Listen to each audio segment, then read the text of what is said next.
தூய விஜிலியஸ்.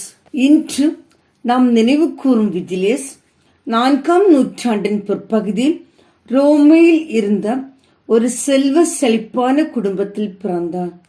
இவர் தன்னுடைய உயர்கல்வியை ஏதென்ஸ் நகரில் கற்றார். இவர் அங்கு படித்துக் கொண்டிருக்கும் போது மிகவும் எளிமையாக வாழ்ந்து வந்தார். ஒரு செல்வ செழிப்பான குடும்பத்தில் பிறந்தும் மிகவும் எளிமையாக இவர் வாழ்ந்தது பலருக்கும் எடுத்துக்காட்டாக இருந்தது. இவருடைய எடுத்துக்காட்டான வாழ்க்கையை பார்த்துவிட்டு பலரும் இவரை போன்று மிகவும் எளிமையாக வாழத் தொடங்கினார்கள். இவர் ஏதென்ஸில் கல்வியை முடித்துக்கொண்டு தன்னுடைய சொந்த ஊரான ட்ரெண்டிற்கு வந்தபோது இவரை ட்ரெண்டின் ஆயராக உயர்த்தினார்கள். ஆயர் பொறுப்பினை மனம் உணர்ந்து ஏற்றுக்கொண்ட இவர் பல ஆலயங்களை கட்டி எழுப்பினார்.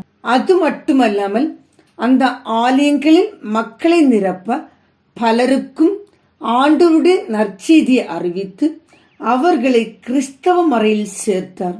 இப்படி இவர் பல்வேறு இடங்களுக்கு சென்று ஆண்டவருடைய நற்செய்தியை மக்களுக்கு வல்லமையோடு எடுத்துரைத்துக் கொண்ட தருணத்தில் இவர் மீது மலையில் இருந்து கல் விழுந்து அந்த இடத்திலேயே இறந்து போனார்.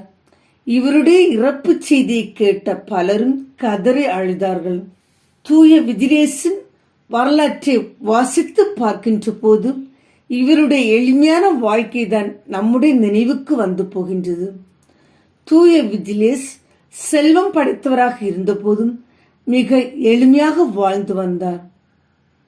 அந்த வாழ்க்கை பலருக்கும் முன்மாதிரியாக இருந்தது.